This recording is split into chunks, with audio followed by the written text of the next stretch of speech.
하나님 감사합니다. 오늘 수요 예배 또 순회 예배로 이천 지역 현장에 함께 예배 드릴 수 있도록 인도해 주셨음을 믿고 또 감사드립니다. 온 가족들과 우리의 자녀들 또 우리의 각각의 산업의 현장과 모든 만남과 지역의 하나님의 뜻하신 바들 하나하나 말씀 통해서 또 예배를 통해서 모든 사건들을 통해서 최고로 하나님께 영광 돌리며 부족하지만 우리에게 일상이 그 말씀을 붙들고 분투하면서 말씀대로 살아가길 원하는 간절한 소망과 기대를 쫓아 살아갈 수 있도록 주님 역사하여 주시고 인도해 주옵소서. 믿습니다. 감사를 드립니다. 예수 그리스도 이름으로 간절히 기도합니다. 아멘. 여러분 반갑습니다. 오늘 수요 예배 우리 이 순회 예배를 통해서 이 지역과 이 가정과 그리고 우리의 자녀들까지 하나님의 은혜의 복이 흘러 넘치기를 간절히 소망합니다. 주일 말씀처럼 보면 우리가 비록 부족하고 연약하지만 생명싸게 속으로 들어온 사람이고, 그렇다면 우리가 돌덩이처럼 밖에 나와 있는데 그 나와 있던 돌덩이를 하나씩 모아드리고 생명싸개 속에 넣어서 우리를 안위하시고 보호하시는 거죠. 그 끝까지 붙드신다는 겁니다. 반대로 저와 여러분이 모난 돌처럼 안에서 달그락 거리다가 결국은 던짐을 받아서 쓰임을 받는, 결국 던져지고 내던져지는 자가 아니라 우리는 생명 싸개 속에 있는 그 신분과 그 권세와 그 분명한 자긍심과 자부심을 가지고 내가 누구인지를 알고 살아가는 은혜가 있기를 간절히 소망합니다. 그때 오늘 예레미야를 바로 그 첫 번째 시작으로 소명 이제 불러주셨습니다. 콜링 불러주셨습니다. 그 장면이 본문 예레미야 1장 1절부터 10절까지의 말씀입니다. 여러분 오늘 제목을 한번 읽어보겠습니다. 시작. 예레미야 내 말을 네 입에 두었노라. 그렇죠. 예레미야가 선지자라고 하면 주로 우리는 선견자 혹은 뭐 예언자 이렇게 여러 가지 할 수 있는데 주로 점쟁이와 같은 개념은 아닙니다. 예언자라고 할 때 그 예언할 때 예자 자체도 맡았다는 거지 그것이 멀리를 내다보는 점쟁이처럼 다 점을 치듯이 하는 자는 아닙니다. 그래서 선지자 혹은 예언자는 어떤 거냐면 하나님의 말씀을 대언하는 사람인 것이죠. 그래서 결국 예레미야는 예레미야 자기의 말을 하는 자가 아니라 예레미야는 예레미야에게 말씀하신 하나님 말씀을 그 백성에게 신실하게 전달하는 자죠. 그래서 모든 선지자는 말씀을 맡은 자고 그 말씀은 나의 말이나 내가 추종하는 어떤 다른 사람이나 대단한 위인들의 말이 아니라 여호와 하나님의 말씀을 받아서 그것을 전달하고 대언하는 사람이라는 것입니다. 그렇기 때문에 여러분 좀 예레미야 하면 그 별명이 있는데 여러분 아십니까? 무슨 선지자라 그러죠? 맞습니다. 눈물의 선지자라고 합니다. 왜 눈물의 선지자라고 하면 이런 거예요. 눈물 날 일이 많았던 거예요. 왜 그럴까요? 우리나라 같으면 어떤 거냐면 그 일제 치하에 그러면 경술국치 해가지고 나라를 빼앗기는 그 시점에 있는 사람이에요. 예, 그게 참 쉽지가 않은데 어떤 거냐면 요시야가 왕이 되고 13년 만에 13년째에 그때 예레미야에게 하나님의 말씀이 임한 거죠. 그렇다면 예레미야가 누구냐면 1장 1절에 보면 베냐민 땅 아나돗의 제사장들 중 hil기야의 아들 예레미야의 말이니라. 제사장 지파 가문 중에서 hil기야의 아들 중에 예레미야에게 요시야 왕이 13년째 다스리는 그때 예레미야한테 하나님 말씀 임한 겁니다. 그렇게 선지자로서 예언자로서 부르심을 받았죠. 그 부르심 이후에 여러분 놀랍게도 약 6년이 지나면 종교개혁이 일어납니다. 요시야 왕이 철저하게 하나님 앞에 언약을 붙잡고 살다 보니까 뭐가 회복되냐면 예배가 회복되고 성전이 회복되고 말씀이 회복되는 거죠. 다른 사람들은 그 이전의 왕들은 그 성전에서 그 예배 드리는 장소에서 우상을 숭배하고 거짓 선지자들이 많았으니까요. 그걸 다 회파합니다. 없애버리고 예배를 회복하는 가운데 놓쳐버렸고 잃어버렸고 분실해버렸던 성전 안에서 성전을 대청소하다 보니까 거기서 뭐가 나오냐면 율법의 말씀이 나온 겁니다. 그래서 그 말씀을 다시금 회복하면서 그 말씀을 낭독하면서 그때서부터 요시야의 신앙 부흥 큰 한 시대가 바뀔 만큼 대단한 부흥이 일어납니다. 근데 문제는 뭐냐면 보세요. 요시야 13년에 그가 선지자로 부름을 받았고, 그리고 그 충만하게 왕도 하나님께로 돌이키를 원하고 그 선지자도 충실하게 하나님 말씀을 잘 선포했고, 그런 가운데 때가 되매 말씀이 회복되게 됐어요. 성전을 청소를 안 하고 그 성전을 귀하게 보지 않았기 때문에 거기에 뭐가 있는지는 몰랐는데 다 청소하고 제대로 예배를 회복하다 보니까 그 중에 하나님 말씀이 있는 것을 회복하는 겁니다. 그리고 모든 백성 앞에서 말씀을 낭독하고 새롭게 신앙을 재정립하게 되는 거죠. 그러니까 이게 최고조로 올라갑니다. 문제는 그리고 채 한두 세대가 지나기 전에 이제 뭐냐면 바벨론에게 망하게 되는 거죠. 그때 망하는 직후까지 누가 있었냐면 예레미야가 선지자로 그가 사역을 감당했어요. 그러니까 뭡니까?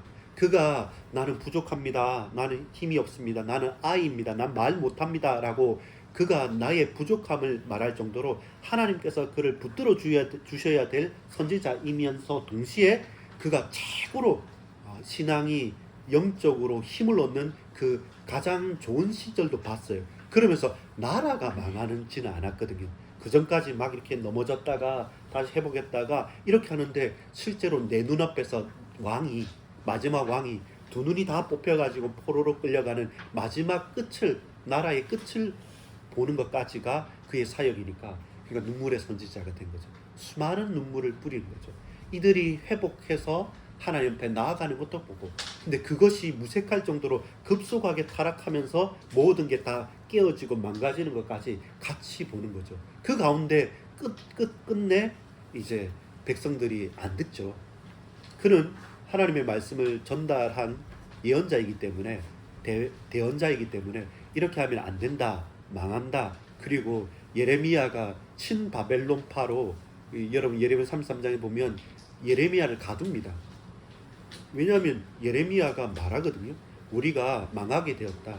하나님 앞에서 범죄하였다. 그래서 우리는 망해야 되고 이 다 무너져야 된다. 그냥 손들고 항복하고 바벨론의 포로로 좋은 말 할 때 끌려가라 라고 했는데 절대로 안 간다는 거죠.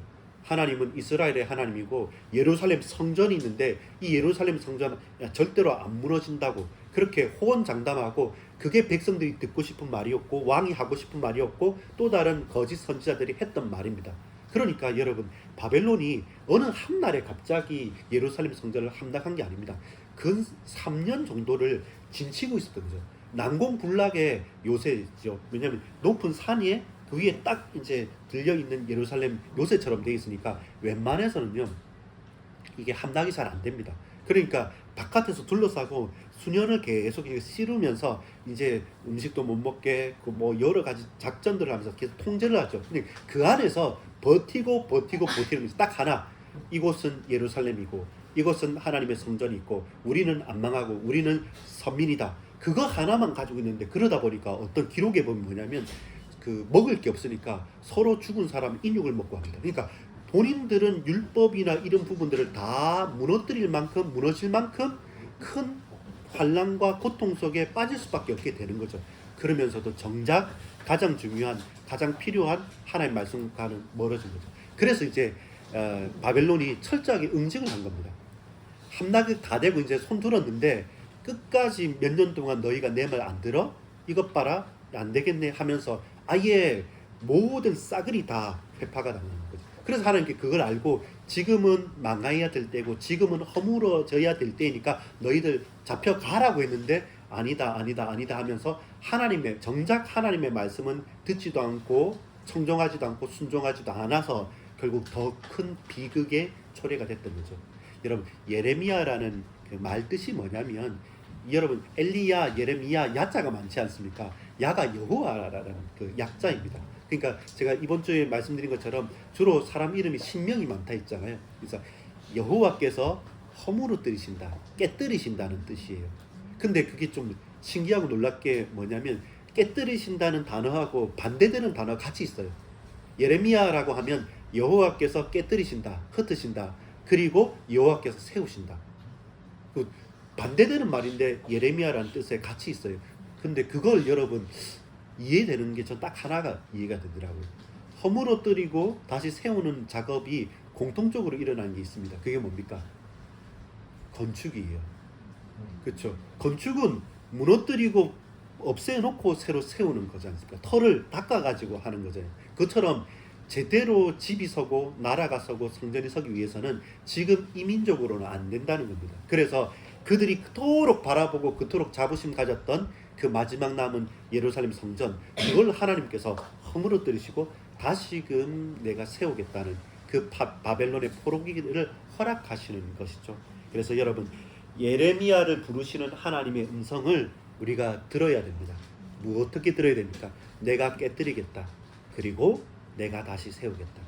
우리는 다시 세우겠다, 내가 망하지 않겠다, 하겠다, 이것만 듣고 싶지, 그 전에 이 과정에서 새롭게 건축을 하고 새롭게 집을 지으려고 하면 있는 것 지금 허물어야 된다는 그거 자체에서 아프거든요.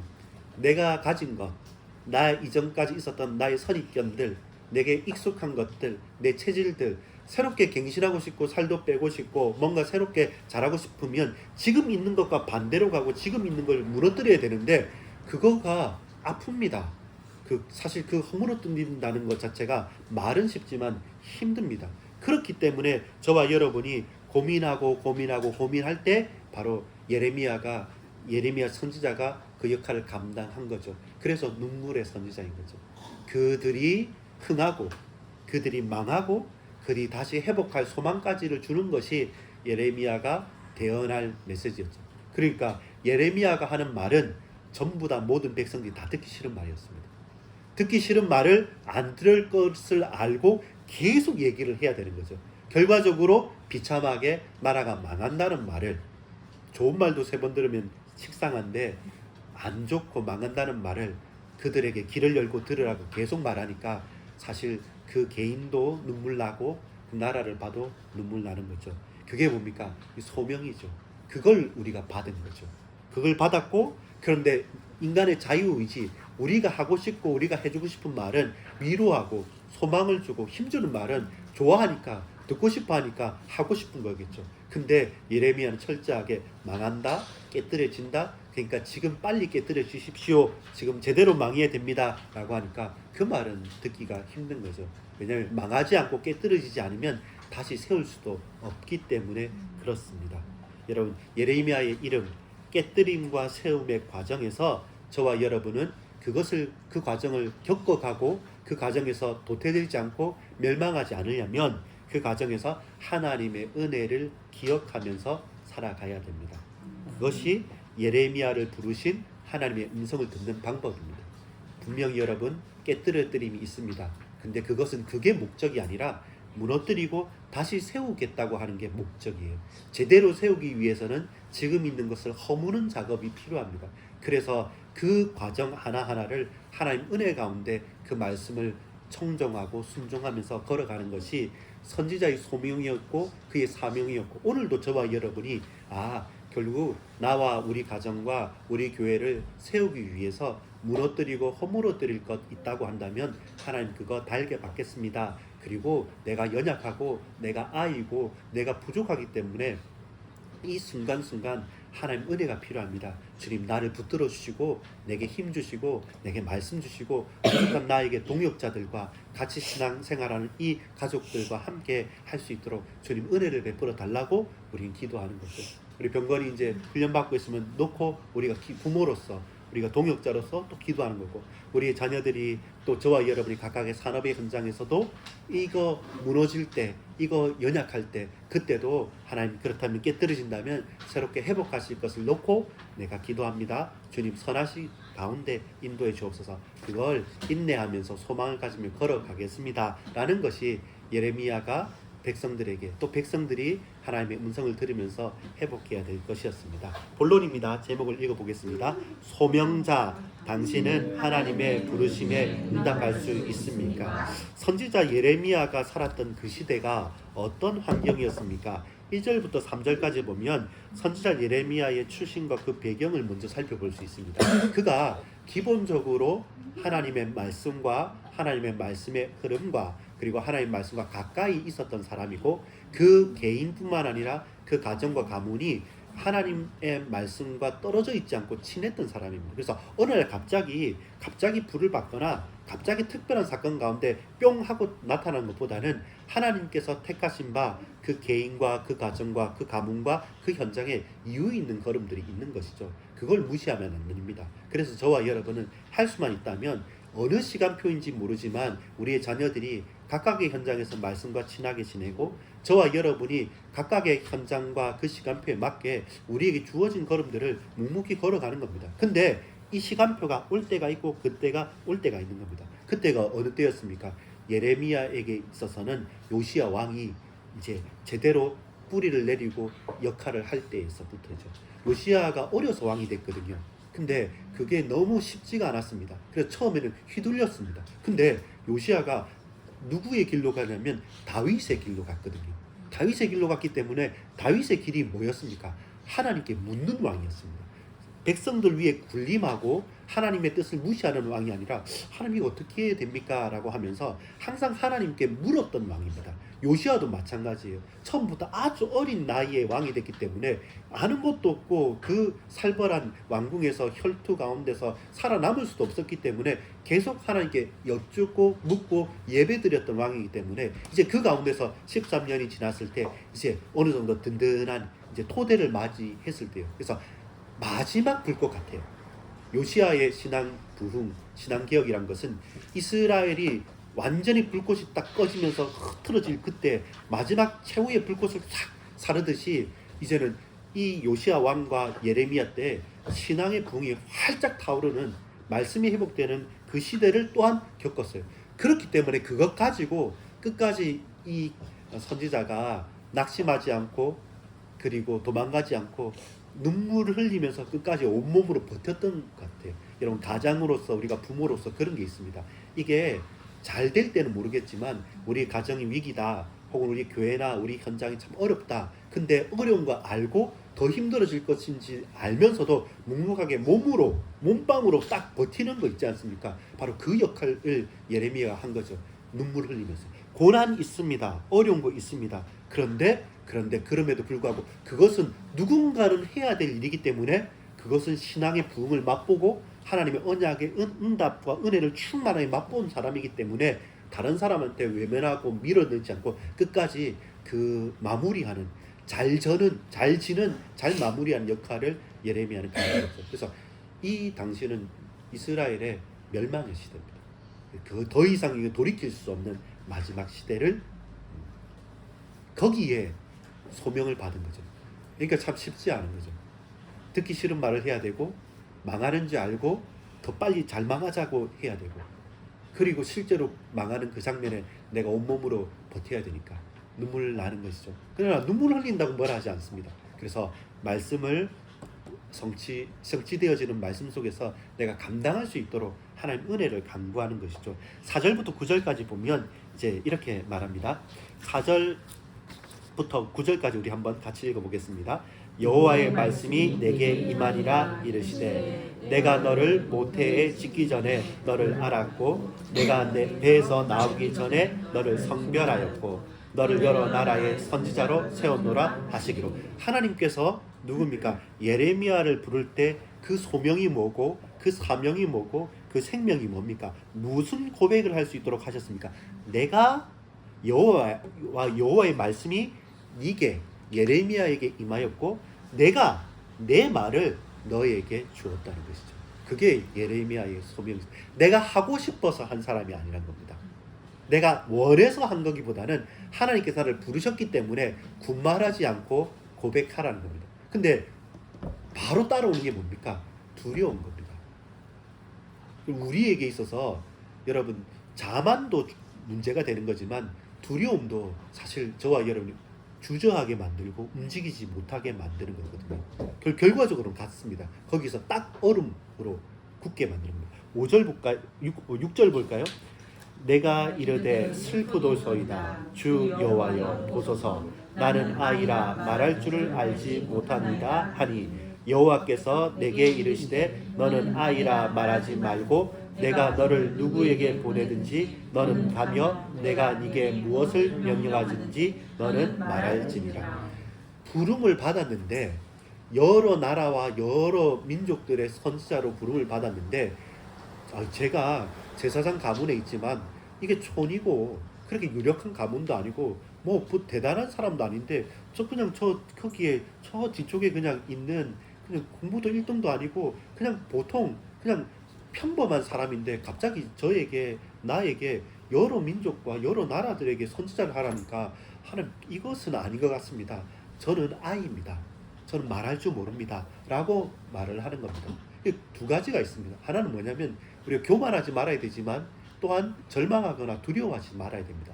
모든 것은 뭐냐면 내 편에 주도권이 있지 않습니다. 내가 해보겠다고 손드는 사람도 사실 못하는 사람이고 또 나는 못합니다 라고 말하면 모세처럼 나를 보낼 만한 자를 보냈소서 이렇게 내가 못한다는 것도 사실 그것 또한 자기 자신에 대한 교만입니다. 그런 나인데 하나님께서 말씀하신 네가 아이라 말하지도 말고 내가 너를 보낼 거다. 이곳으로도 저곳으로도. 그러면 내가 보내는 곳으로 너는 가라. 내가 너를 통해서 누구에게 말할 거다. 그러면 너는 군말하지 말고 더하지도 말고 덜하지도 말고 내가 그 장소 그 현장에서 말하라는 것만 말해라. 근데 여러분이 쉬운 것 같지만 우리가 서론적인 부분에서 봤지만 다 듣기 싫은 말을 말해라 할 때 말하기 힘들거든요. 모든 사람이 싫어하는 말을 계속 반복적으로 이게 여호와 하나님의 말씀이라고 힘줘서 말하는 게 쉽지 않은 것이죠. 그곳에 가기 싫은 곳입니다. 그 말 되도록이면 안 하고 싶은 말입니다. 망할 것이고 망할 것이라는 말 자체. 근데 그것을 놓고 부르죠. 그래서 전반부에는 힘이 좀 났습니다.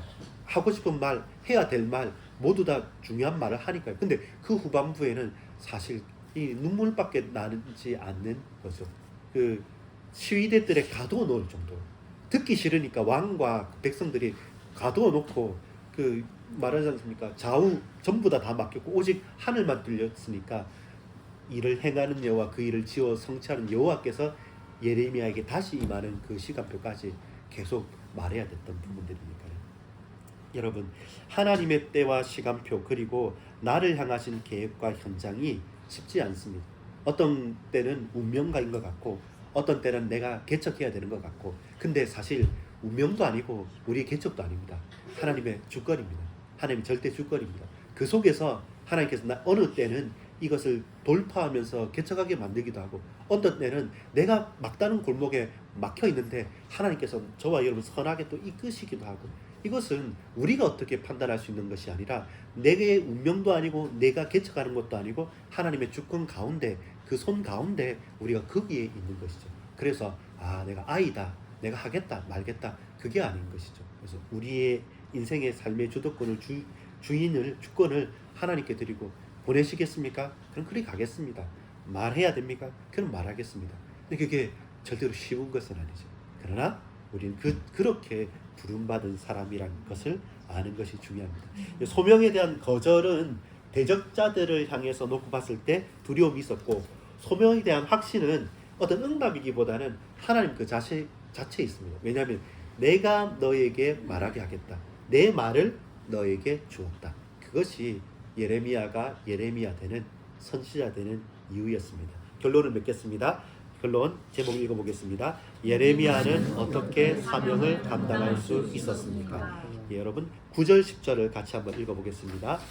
여호와께서 그의 손을 내밀어 내 입에 대시며 여호와께서 내게 이르시되 보라 내가 내 말을 내 입에 두었노라. 보라 내가 오늘 너를 여러 나라와 여러 왕국 위에 세워 네가 그것을 꽂고 파괴하며 파멸하고 넘어뜨리며 건설하고 심게 하였느니라 하시니라. 이게 언제입니까? 예레미야를 부를 때 자기 이름 그대로 부르지 않습니까? 어떻게 합니까? 너는 예레미야이지 않느냐? 그렇다면 내가 너에게 너를 불러서 여러 나라와 여러 왕국 위에 세워서 네가 그것들을 뽑고 파괴하며 파멸하고 넘어뜨리고 예레미야 흐트러뜨리는 깨뜨리죠. 그리고 거기에 목적이 아니라 다시 또 어떻게 합니까? 건설하고 심게 하였느니라. 처음부터 이것을 가지고 예레미야를 부르신 것이죠. 그러면 뭡니까? 우리의 가정의 복음화, 내 삶의 현장, 우리 인생 전체 우리가 이렇게 약할 줄 알고 그 가운데 부르신 겁니다. 우리가 이렇게 못한 줄 알고 또 구원을 하셨다는 것은 저와 여러분 있는 모습 그대로 부르셔서 그 모습 그대로 하나님의 뜻하신 바대로 바꾸시기도 하고 또 하는 동역하시기도 하고 또 한번 깨뜨리시기도 하고 다시 세우시기도 하면서 하나님은 그 사명을 감당케 해 가실 것을 확신합니다.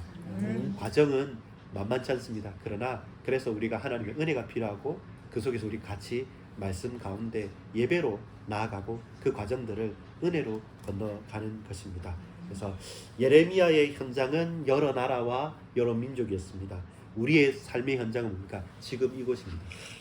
우리 뭐 천국만 보고 이 세상과 관계없는 것이 아니라 내가 지금 이곳에서 저와 여러분 그대로 예레미야처럼 깨뜨리기도 하고 세워가는 과정에 있는 것이고, 예레미야가 절대적인 두려움이 있었습니다. 근데 하나님께서 그것을 넘어설 만한 은혜를 그에게 허락하셨던 것처럼 저와 여러분은 예레미야가 예레미야 되듯이 우리가 이 땅에서 우리 가정에서 우리 교회에서 하나님께서 허락하신 나의 정체성들을 계속 말씀을 통해서 확인해 가는 것이죠. 여러분 오늘 뭘 깨뜨리겠습니까? 또 여러분 어떻게 세움을 받기를 원하십니까? 그 기준을 찾으셨습니까? 그 기준을 늘 말씀을 통해서 확인해 가면서 우리 같이 기도하고 또 만남과 사건들과 일들 속에서 허물어뜨리기도 하고 세워가는 그 과정 가운데 있습니다. 예레미야가 예레미야 되듯이 저와 여러분이 하나님의 자녀로서 긴 어떻게 보면 긴 터널일 수도 있고요. 또 쉽지 않은 또 선택이나 또 우리의 여정일 수도 있습니다.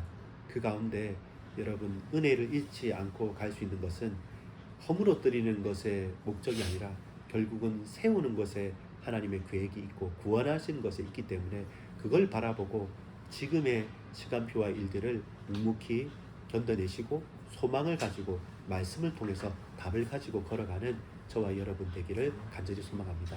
예레미야의 소명과 그 사명을 잘 감당해가는 하나님의 은혜가 우리 이 지역 현장에, 이 가정 현장에 우리 자녀들과 우리 반석교회 모든 권속들 위에 있기를 간절히 소망합니다. 기도하겠습니다. 아버지 하나님 감사드립니다. 지금이 깨뜨릴 때이고 혹은 지금이 세워야 될 때임을 압니다. 우리는 알 수 없지만 두렵지만 그러나 하나님께서 나에게 당신의 말씀을 두신 것처럼 이제 하나님 일을 행하시는 분, 그 일을 지어 성취하는 여호와, 크고 은밀한 일을 만드시고 그것을 이루실 여호와 하나님을 바라보고 부르짖습니다. 주님께서 뜻하신 대로 우리 현장에, 우리 가정에, 우리 개인에게 몸된 교회에 역사해 주옵소서.